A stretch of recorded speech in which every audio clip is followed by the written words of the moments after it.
Hello, welcome back to another breaking news update. My name is Jimmy Boyd, and you were watching Boyd News. I want to thank you so much for tuning in today. I'm back with some more updates coming out from the war between Russia and Ukraine, and I've got lots of big news to brief you on today. So, if you all remember, just over the last week, Russia fired the Oreshnik medium-range ballistic missile, striking the city of Dnipro inside of Ukraine. This was a new round of escalation and also a new threat to Ukraine and NATO, as we heard from Vladimir Putin, the Russian president, stating that this new missile could potentially even strike the United Kingdom within 17 minutes. Okay, so NATO has to find out a way to counter this. We know that today as well, there is going to be an emergency Security Council meeting with NATO and Ukraine. They're going to be discussing the details of this new missile and how they're going to counter this. And we also heard yesterday that Ukraine is not going to be receiving the THAAD air defense system, which, as far as I know, from the United States, this system could potentially be the only air defense system capable of shooting down this incoming missile. Okay, so because Ukraine is not going to receive the THAAD air defense system, maybe they're going to have to go on the offensive. So we have this report just coming out today that says NATO Parliamentary Assembly calls for long-range missiles to be provided to Ukraine. And I put a picture of a Tomahawk missile because we heard from Volodymyr Zelensky, the president of Ukraine, the victory plan apparently confidentially included some information stating that they were requesting Tomahawk missiles to be supplied to Ukraine to be used for long-range strikes inside of Russia. Now, that has not been approved yet, but it looks like it may start going this direction now that we're hearing that NATO is calling for it. So we're going to be talking more about this today. This is very big news. And could we potentially be seeing Tomahawk missiles flying into Russian territory deep behind enemy lines? Okay, so also we're going to discuss Oleksandr Syrsky. He is the commander of Ukraine's armed forces. He is apparently claiming that Ukraine is going to launch a new counteroffensive against the Russians, as we have been hearing over the last couple months that Russia is making some gains on the eastern side of Ukraine. So it looks like they're going to launch a new counteroffensive to try to push the Russians back. So we'll be talking about that today as well. And then also Russia launching over 188 drones into Ukraine just over the last night.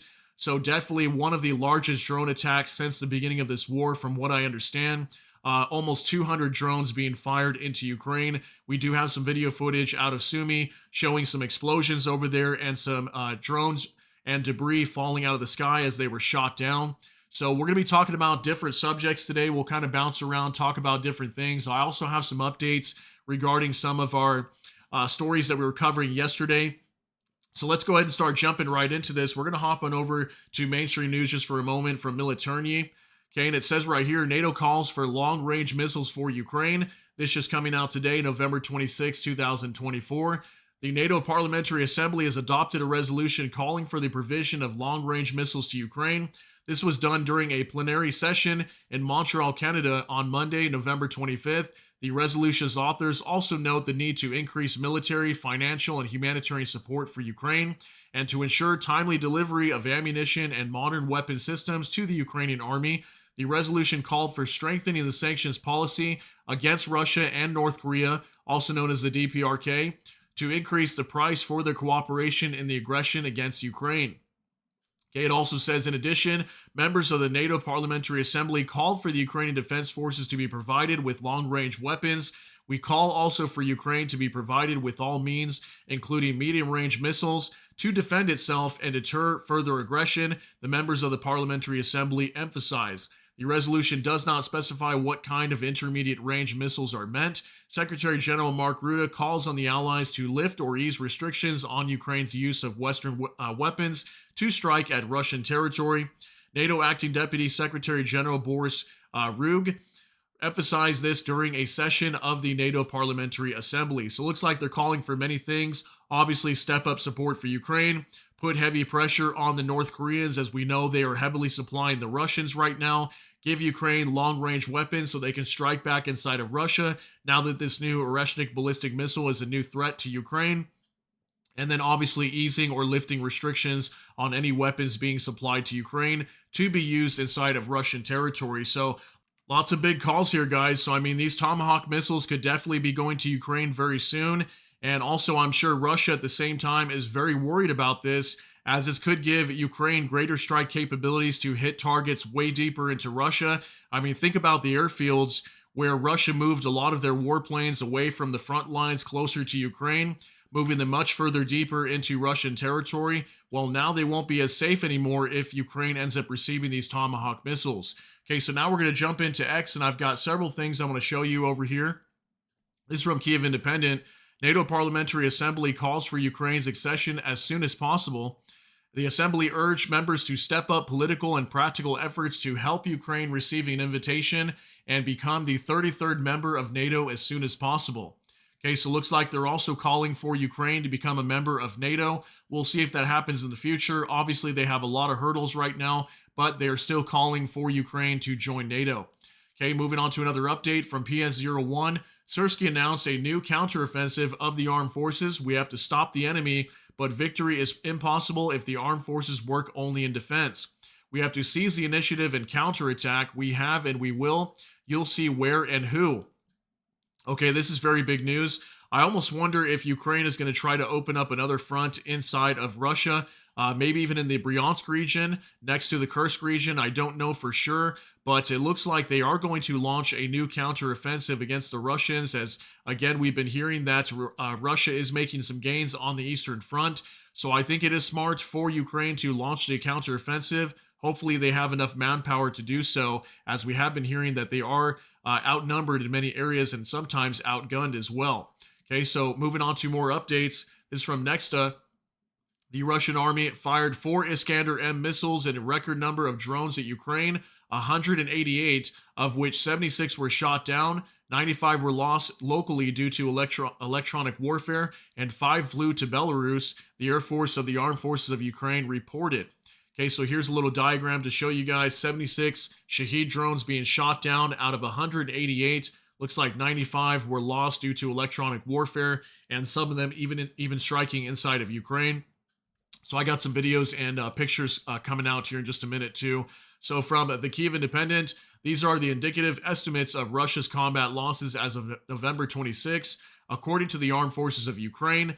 So here's a little update for you guys as well. Looks like Russia lost somewhere around close to 1,500 troops again, 1,480 just yesterday, 20 AFVs, 94 vehicles and fuel tanks, another 6 tanks being destroyed, 19 artillery systems, 72 UAVs.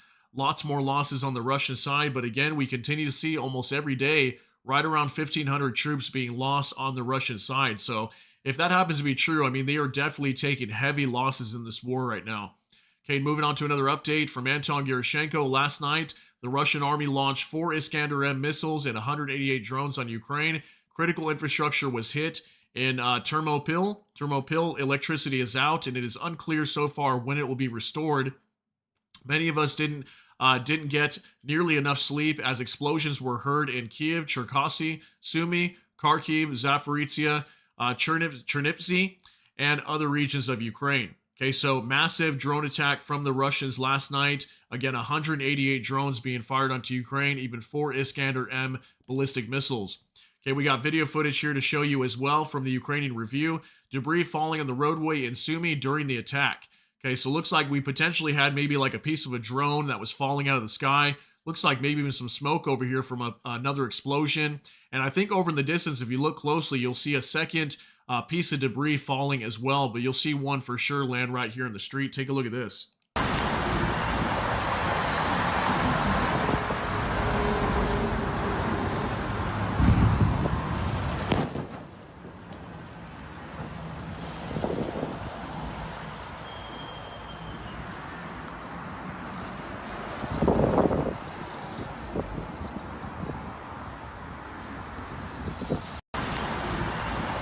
All right, pretty scary, right? That debris just falling right in the middle of the road while people are driving through here. So I think this man was originally recording this smoke in the background, as we do have another video to show you from Sumy of an explosion. Looks like somebody was capturing that first, and that's when all of a sudden they found this debris falling onto the ground from the skies. It was probably a drone being shot down. So pretty insane. Another update here from Nexta. An explosion was heard in Sumy. A fire broke out in one of the high-rise buildings. So take a look at this as well. Looks like a fire over here in the distance, probably from a direct drone strike or maybe some falling debris from one of the drones that were shot down. So 14 seconds long. Take a look at this.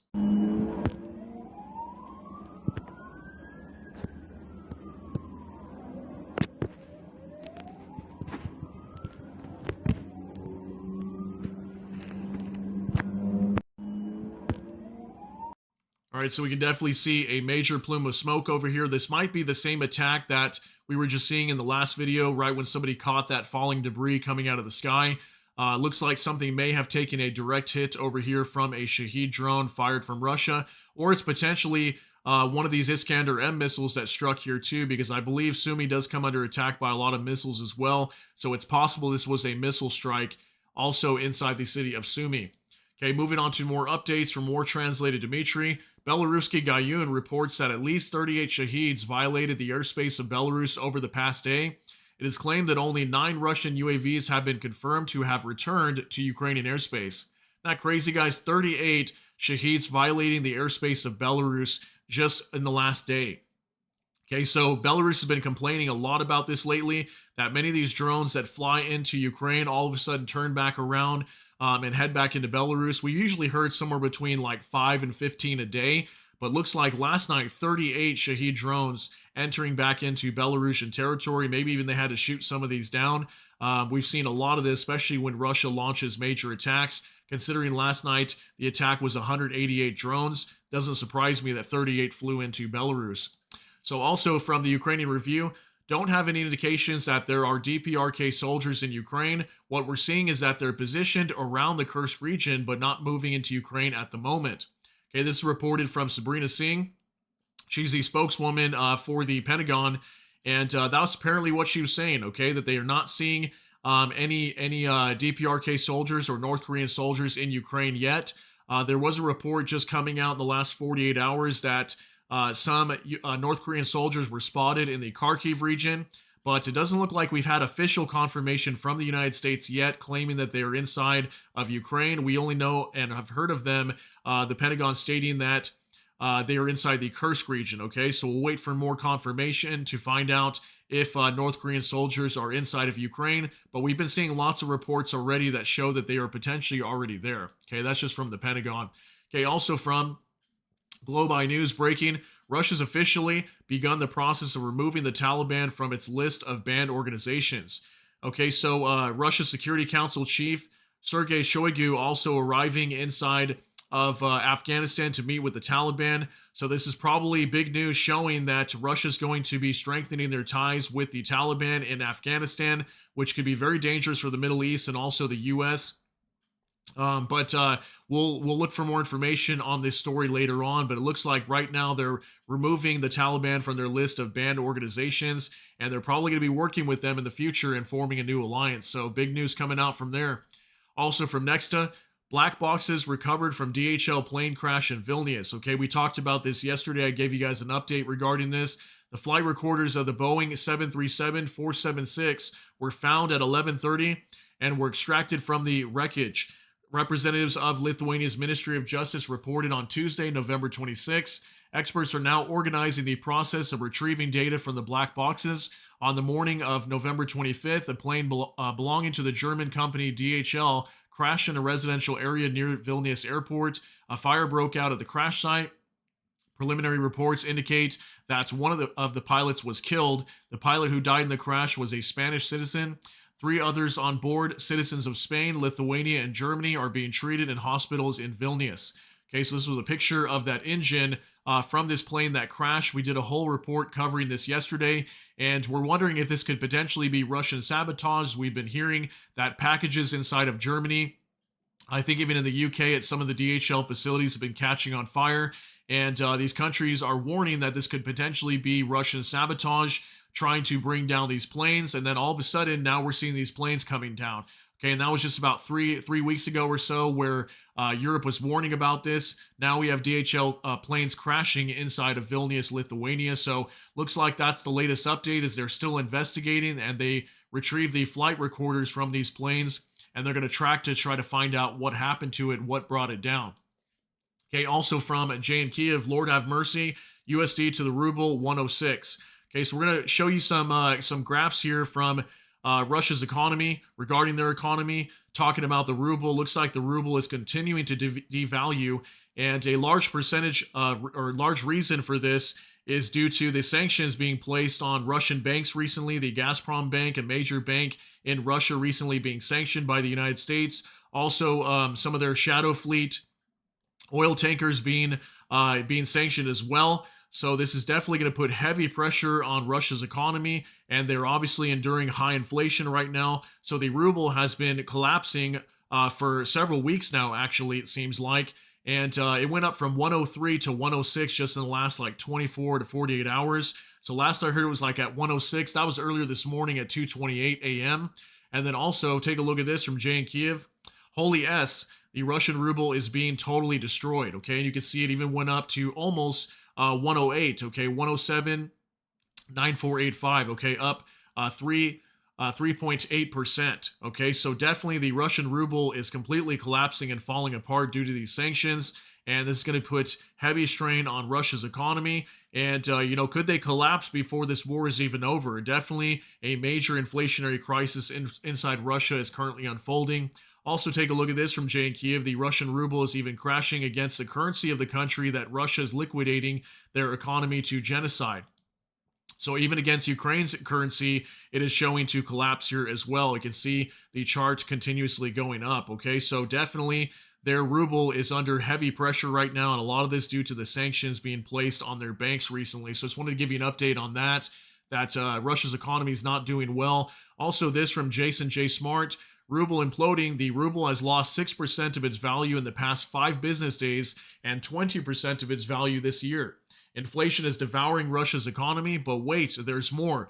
Oil prices, if they drop to $50 a barrel, would force ruble devaluation to $1 or 135 to 155 rubles per dollar. Okay, so that's really bad too. Imagine if it went up to 135 or 155. Even at 106 right now, it's definitely one of the highest inside of Russia in a very long time now. And this is again going to put more strain on Russia's economy. And think about this too in terms of $50 a barrel for oil, right? We know that Donald Trump is going to get into office soon. He's already talked about pumping oil like crazy. We might even reopen the Keystone XL pipeline that runs over to Canada. That will definitely drop oil prices a lot. So imagine if oil prices came down below $50 a barrel. That's also going to make it difficult for Russia to fund this war. And that's also something that Donald Trump has claimed as well. If you keep the prices of oil low, then countries like Russia, who heavily rely on selling oil to other countries, are not going to profit as much. Then they can't fund their war machine. Okay, so big news coming out from here. We'll see what happens with Russia's economy moving forward. Also from Max 24, the Russian Defense Ministry has released photos of the ATACMS missile fragments that hit the Kursk-Vostok airfield and Latarivka area 37 kilometers from Kursk. It also acknowledged damage to the S-400 air defense radar. Okay, so looks like Russia is confirming that their radar station was hit and destroyed. We did show you guys pictures of that. I think it was yesterday, showing that destroyed in the Kursk region. So just a few days ago, I think it was on the 23rd, was when Ukraine launched this attack into the Kursk region, destroying that radar station for S-400 air defense systems. This is apparently wreckage that was found of the ATACMS ballistic missiles in that area. And the Russians took some pictures of them, okay? So pretty insane to see the pictures of the ATACMS missiles as well. Okay, also from the Ukrainian Review, UK will not send troops to Ukraine, Lamy says, according to Sky News. Okay, this is big news, and I let you guys know yesterday that the UK and France were thinking about sending their troops into Ukraine, potentially maybe even soon as next year, as we were hearing that Donald Trump could potentially pull support away from Ukraine. If that is the case, Ukraine could definitely struggle in this fight if they are not receiving aid from the United States. The United States is obviously a huge backer to Ukraine. So the UK and France were thinking about doing this, but it looks like, according to David Lammy, they will not send troops. So it says here, we are very clear that we stand ready and continue to support the Ukrainians with training particularly, but there has been a long-standing position that we are not committing UK troops to the theater of action. This is certainly the UK position and remains the UK position at this time. Lamy was also asked if private contractors from the UK could go instead. We are not committing UK troops on the ground to Ukraine, but we continue to support Ukraine with training and military assistance, and we have been absolutely clear that we will continue to do that for as long as required and as needed. Okay, so from David Lamy, at least, what we understand is they will not be deploying their troops to Ukraine, but who knows about France? I mean, Emmanuel Macron has already come out so many times saying they will not rule anything out and they will send their troops to Ukraine if need be. So maybe France will still be the one and potentially only country, or at least the first country, to start deploying troops to Ukraine if the time comes, okay? Okay, so also from Anton Gerashenko, Russia categorically rejects any options for freezing the conflict in Ukraine. According to Sergei Narishkin, director of Foreign Intelligence Service of Russia, he added that Russia wants to establish a solid peace around Ukraine for years to come. By solid peace, he means Ukrainian capitulation and Russia's victory, obviously.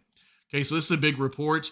I mean, it definitely seems like to me like Russia's not going to be willing to freeze the conflict where it's at. We've heard that Donald Trump's plan could potentially be along the lines of that, freezing the conflict on the eastern side of Ukraine, building that demilitarized zone, beefing up Ukraine's defenses, potentially even putting European soldiers as a peacekeeping force on the eastern side of Ukraine. But it looks like Russia may not be willing to do this, so it'll be interesting the way this will end. What will Donald Trump do? Will Donald Trump have an influence to even end this war? Who knows what's going to happen, but it looks like Russia is not going to be willing to negotiate, most likely, in regards to freezing the war. Okay, also from Nexta, Norway plans to increase aid to Ukraine to $2.7 billion in 2025. The Norwegian government wants this money to be used not only for military aid, but also for securing and increasing electricity and energy supply in Ukraine. Okay, so it looks like Norway is going to come out with a big aid package for Ukraine coming into 2025 and start supporting them more heavily. We've definitely been seeing this with lots of European countries and NATO members. It looks like they are going to be stepping up their support for Ukraine. Even the NATO Secretary General Mark Rutte calling for more support for Ukraine as well. Okay, also from Vicegrad 24, Europe will start sending more military aid following Trump's win. The promise was made yesterday as the Group of Five for Ukraine formed in Berlin. Our target must be to enable Ukraine to act out of a position of strength, said German Defense Minister Boris Pistorius. Okay, so even more talks about putting Ukraine in a position of strength. And it looks like Europe and NATO are going to move that direction to make sure Ukraine is in a good position of strength once they begin peace talks with Russia, which have not started yet, okay? So moving on to another update from KVSP. France is going to supply Ukraine with anti-aircraft missiles and other weapons using revenues from frozen Russian assets, French Defense Minister Sébastien Lecornu said, according to the Moscow Times. Okay, so France is going to be utilizing frozen Russian assets to provide support for Ukraine moving forward in the future as well. Looks like lots of countries are moving forward and starting to do this using these Russian assets that are currently frozen in banks across Europe. Okay, also from Max 24, Russia's accelerating its offensive in eastern Ukraine with its troops capturing nearly 235 square kilometers of territory in the last month. This is a record for the fastest advance in a single week in 2024. So this is a little map that was generated to show the Russian advances. They definitely are pushing, especially close to the city of Pokrovsk. They are getting very close to that. I think this is the city of Pokrovsk right here, if I'm not mistaken. And, they're definitely making some gains on the east. So this also explains why Ukraine feels the need to launch a counteroffensive. I mean, they've got to push Russia back, especially in some of these key areas around Pokrovsk, maybe even near Kharkov. Kharkov has been heavily shelled over there, and the Russians are extremely close to taking it over as well. Even up in like Toretsk, we've been talking about Toretsk as well in the Donetsk region. So the Eastern Front is not looking good for Ukraine. The Russians are continuously advancing, okay? So moving on to more updates as well from Vicegrad 24, breaking. Sweden has requested that the Chinese vessel Yipeng 3 is taken to Swedish waters. Danish Navy vessels currently hold the Chinese vessel off the Danish coast. It's suspected of destroying 2 undersea telecom cables linking Finland, Germany, and Sweden, Lithuania. So we talked about this over the last week. This Yipeng 3 is a Chinese bulk carrier that's currently being held off the coast of Denmark over here. And apparently it was traveling through the Baltic Sea and is suspected in this area of cutting 2 undersea data cables, fiber optic cables that transferred from Sweden over to Lithuania and also from Germany over to Finland, which would have been more northeast up here. And it looks like it's still being detained right now while the Danish authorities are investigating. But it looks like Sweden is calling to have it transferred to their waters as well. So once we get more updates on this, I will definitely let you guys know what is going on. But they're trying to figure out whether this bulk carrier had something to do with cutting these undersea cables, but we don't have any other updates right now. Okay, also for Max 24, Umerov, which is Rustem Umerov, he is the defense minister for Ukraine. He's going to visit South Korea to ask for arms supplies to Ukraine, South China Morning Post says. Ukrainian delegation led by defense minister is preparing to visit South Korea to discuss the possibility of providing military assistance. This visit could take place on Wednesday. Okay, so this is very big news. I mean, so far South Korea has been staying out of it. We have been hearing that they've been contemplating about sending weaponry or supplies over to Ukraine directly. And this would be in response to North Korea deploying troops over there, and also lots of weapons, ballistic missiles, lots of heavy involvement from North Korea supplying assistance to Russia. So this could potentially push South Korea in the direction of supplying Ukraine. Maybe we'll start hearing about that over the next couple weeks. But Rustem Umerov going to be visiting inside of South Korea very soon. Also from next, Medvedev has outlined a new red line. He said that the transfer of nuclear weapons to Ukraine would be considered an attack on Russia. Evolution of Russia's red lines. Number 1, NATO should not be moved to Russia's borders. Number 2, okay, NATO can be moved, but arming Ukraine is not allowed. 3, okay, you can arm Ukraine, but you can't hit Russian border villages. 4, okay, you can hit villages, but you can't hit Belgorod. 5, okay, you can hit Russian cities, but you can't enter Russian territory. 6, okay, you can enter, but you can't go deep into the territory of the Russian Federation. 7, okay, you can hit deep into Russian territory, but only with drones. 8, okay, you can use missiles. You can also use missiles, but you cannot transfer nuclear weapons to Ukraine. Okay, so basically what next is showing here is all the red lines that have been crossed by Russia and Dmitry Medvedev. He's come out so many times and, stating that, this will be nuclear war if this happens, or if that happens, if we get attacked by missiles, or if our, territory is invaded. All these things have already happened, and Russia hasn't responded to this, which is, something big that Ukraine's been calling for a long time when it came to long-range strikes inside of Russia, was that they believed that Russia would not respond to this, that it was just nothing but a bluff. So far, it appears that way, okay? Will Russia respond in the future? Who knows? Maybe they will. But it seems to me like Russia is allowing a lot more red lines to be crossed than what they claim. So this is obviously going to make it easy for Ukraine to just continue escalating if Russia's never going to respond to it. So looks like he had a new red line recently, stating that the transfer of nuclear weapons to Ukraine would be considered an attack on Russia, even if they don't even attack them with the nuclear weapons. So we'll see if that red line gets crossed as well, as there have been some talks yesterday from the New York Times. It was literally just such a small report, and no mainstream news was really covering it. But apparently the New York Times had covered a story regarding nuclear weapons being discussed at a NATO meeting for Ukraine, that the U.S. could potentially supply Ukraine with nuclear weapons to deter Russia from attacking it, to potentially put an end to this war, which could also have major ramifications, such as this red line right here from Dmitry Medvedev. But let me know what you think down below in regards to that. Okay, also from Ozint Uri Kekoski, multiple Russian channels are reporting that their forces withdrew from Kupiansk and are calling the failed attempt to capture the city a disgrace. Ukrainian side, the Ukrainian armed forces are completed to the cleanup of Kupiansk in the Kharkiv region, according to Deep State.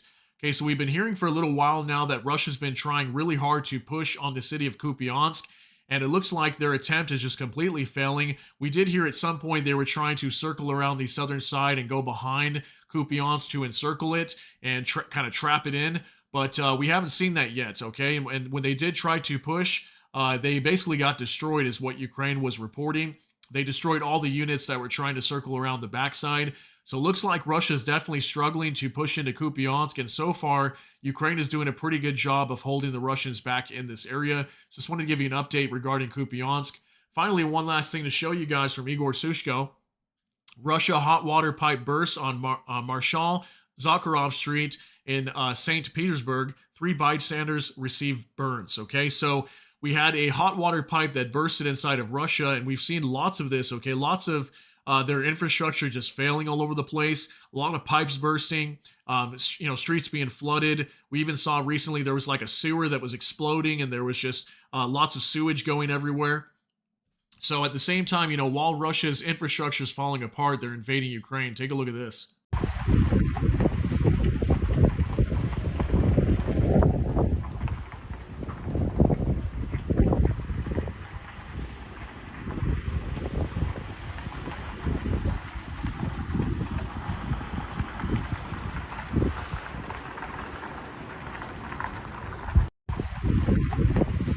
All right, so pretty sad to hear that 3 innocent people that were bystanders were burned by this hot water when this pipe bursted. Looks like we have an ambulance over here that was there to help out on scene as well. But again, this shows that the infrastructure inside of Russia is definitely failing in many places. They could be spending a lot of their money instead of throwing it at this war. They could be spending it on fixing up cities and hot water pipes that are bursting like this to prevent these kind of catastrophes. But Russia's definitely spending a lot of money on this war right now, and it seems that it's more interested in supplying money for the war versus providing support for their citizens. So I thought I would show you guys this video today coming out from Russia in St. Petersburg. But definitely lots of information coming out today that I wanted to get you guys caught up on. But I want to thank you so much for tuning in today. If you got something out of this update, please smash that like button. Also, if you enjoy my content, please consider subscribing down below. Hit the notification bell. That way YouTube can notify you. With that, hope you all have a great day. Everybody take care and God bless, and we'll see you in the next one.